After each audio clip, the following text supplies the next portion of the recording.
Chapter 18. Every morning, Rue and Philip did schoolwork in Philip's room, with Violet watching over them. In her own way, she was as stern as a teacher as Mrs. Wixton, but when the sound of Miss Valentine's boat motor started up to make its mail run to Choke Cherry, Violet set them free. They hurried into the passageway and slid down the chute to the garden, though Violet said it was bad luck for live children to go down it. The garden was slowly changing. One morning Rue noticed a patch of pale green near one of the walls of the atrium. To her delight, she found several tiny new shoots, filament thin, pushing out of the earth. "Look!" she called Jack and Philip over to show them. As they kneeled by the young shoots, marveling, Rue stretched herself out against the ground and put her ear to the earth. "What are you doing?" Philip asked. "Shh!" she told them. The boys waited in silence as Rue listened. "I can hear it," she said. "It's louder now." "What is?" Philip asked. "The earth." "You can hear the earth?" Jack asked. "Of course. Can't you?" Jack and Philip shook their heads. "That's funny," Rue said. "I thought everyone could." "What does it sound like?" Philip asked. No one had ever asked her that before. She listened again. It was like a long, fluttering sigh made between closed lips. It rose and fell in pitch, and there seemed to be a song woven through it that never repeated itself. Rue took a breath and tested out a sound. She stopped and shook her head. "It's not exactly right," she said. "Do that again," Philip told her. Rue gave it another try. She struggled to mimic the lilting rhythm, the way it snaked under and over itself. When she stopped, Philip was staring at her, his dark eyes so wide and bewildered that Rue sat up, alarmed. "What's wrong?" she asked. That was how it sounded," he said. "Exactly how it sounded." "What?" "My mother's humming." Day by day, the garden's ashy haze became interspersed with patches of fresh green. The first plants to bloom were the fragile shoots by the wall, with the most delicate yet complicated flowers Rue had ever seen. They had a slender bell-shaped center, ringed yellow on the inside, and lavender petals with gently fluted edges, like the sleeves of a small girl's nightgown. Every day they found new things pushing out of the soil. It felt as if each new flower had convinced yet another one to bloom. Tall spikes of red flowers that looked like Aladdin slippers attached to each other at the heels. Slender red and yellow flowers that flared out like torches, and great papery white flowers with long necks that bent as elegantly as spurs. And all around the boulder, forming a crooked wreath, spiked flowers of purple, blue, and yellow grew within the cracks. Bromeliads, Philip called them. He knew what all the flowers were called. As he bloomed, he greeted them by name, like old friends. Blue passion flower, goat's milk, parrot's tongue. The other living things began to find their way into the garden too. Bees hovered over flowers and ladybugs examined new leaves. Once they found a green snake, exactly like Rue's glass one, sunning itself on a rock. "Yesterday, after you left, I noticed a little shoot growing up by the stump of one of the banana trees," Rue said one morning as they were waiting for Jack to arrive. "Jack thinks it might be a new tree beginning to grow." "Maybe the whole garden will be full of live trees one day, years and years from now," Philip said. Rue had never heard her cousin talk about the future before. She looked at him, noticing that he had lost his withered, pinched look. There was a new quickness in his eyes, and the purple smudges beneath them had faded. "It might," Rue said. "How does it sound now?" Philip asked. "What?" "The earth." "I don't know," she said. She got down on her belly and pressed her ear to the ground. She had never listened to a garden in full bloom before. There were layers of sound threading out in all directions. "The whole garden is humming," Rue cried. "The earth is humming to the seeds, and the seeds are humming to the roots, and the roots are humming to the leaves, and each part is telling another part to stay alive." One afternoon they had put in a morning's work on the garden, and Philip was back in his room. Jack and Rue took the canoe out to see the tern shoal. The snowy tern shrieked in protest as Rue and Jack approached the shoal, and others flew into the air and circled above them. Some of the nests had been plundered, with bits of shell littering the dried grass, but a few had clutches of beautiful brown speckled eggs lying in the patchy nests. "Who knows? Maybe some of them might make it," Jack said.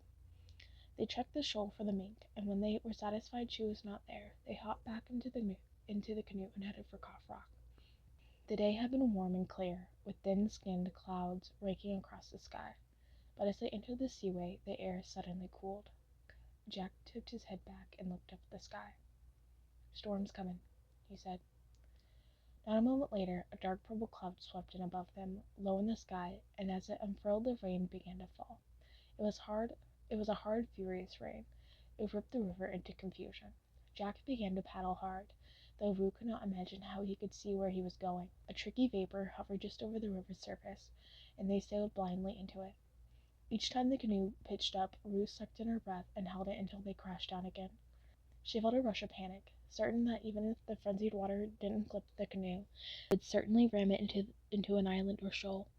The canoe's bottom was filling. The tops of Rue's sneakers were underwater. Squinting to keep the driving rain out of her eyes, she looked at Jack. His expression was grim, but focused on a shadowy mass a few yards in front of them. It might have been land, but it was impossible to be sure. Still, Jack tried to paddle towards it, fighting the currents. Each time the canoe was thrust aside by a wave, Jack maneuvered it back into line with the shadow, closer and closer until Rue was certain that it was an island. A wave side-swept them, and the canoe tilted so sharply that Rue let out a sharp yelp, and a second later she felt the canoe's bottom rubbing against land. Quickly Jack leapt out and held the canoe while Rue scrambled out after him, her legs shaking so badly that she stumbled. "You all right?" Jack called to her over the sound of the thrashing rain. Rue nodded. "Do you know where we are?" she asked when they carried the canoe onto the island and set it down on the bank. "I have an idea. I'll tell you for sure in a minute," he said. They headed into the thicket of woods that flanked the shore and rose high above the river on a sharp incline. The canopy of leaves helped shield them from the rain and muffled its roar. Bit by bit, Rue could feel her muscles unravel as they hiked up the hill, the smell of pine growing sharper as they went. Quite suddenly the trees gave way, and they stepped out into a grassy clearing, in the center of which was a large red boat. It was such an unexpected sight, a boat roosting on top of a hill in the middle of the woods, that Rue stood in the rain just staring at it. "Come on," Jack said, and they both ran towards the boat's set of makeshift stairs onto its deck and through a metal door that led inside. "What is this place?" Rue asked, looking around at the paneled walls, painted bright yellow, the rows of slatted wood benches, and the wide windows with the arched tops. A hammock hung from the ceiling in front of the ship, just behind the captain's wheel. "It's an old tour boat," Jack said, collapsing into one of the bench seats. "No one's lived in it since forever." "Do you stay here?" she asked, eyeing the hammock as she sat down on the bench in front of his. "Sometimes. I'm careful, though. Other people know about it, too." He laid down on one of the benches, his head below the window, and put his hands behind his head. "Want to know my favorite thing about this place?" "Okay. Lie down." She lay down on her seat and turned her head to look at Jack. Between the slats she could see the top of his flaxen head, but then his eyes and his mouth, with its scrawled upper lip. "Now what?" she asked. "Now look at the window," he said. She twisted her head back a little to see out the arched window. The view was of a smoked-colored sky, and around the edges the tops of the trees were rocking in the wind. The dark clouds slowly slid past, making Rue feel like the boat was sailing in the opposite direction. Not sailing, really, but flying in the sky just above the treetops. Rue laughed. "You see it?" he said, one delighted gray eye staring at her through the slat. "Yes." But she stopped laughing suddenly and sat up. "Pendragon!" "What's Pendragon?" Jack sat up too. "A flying boat. It's a story my father told me. The boat was red and yellow and flew above the treetops." She stared at Jack. "Do you think he was here?" he asked. Rue imagined her father winding through the river in his skiff, restless, fearless, his pale eyes always searching for something new. He would have found this place somehow. In his own way, he was as wild as Jack. I'm sure he was. They both lay back down. Jack slipped his hand between his slat and held it out for her. She slid her hand out and took his, then turned back to the sky. The darkness was lifting. Bands of distilled sunlight were touching down on the wet pine needles, making them gleam silver. "The rain's stopping," Rue said, turning back to Jack. But he had been watching her, and now, caught, he blinked and his cheeks turned a deeper red. He looked upwards at the thinning clouds. "Not yet," he said, but it was unclear if he was talking to Rue or to the sky. The wind shifted, and a purple-gray cloud, thick and mottled, moved across the sky.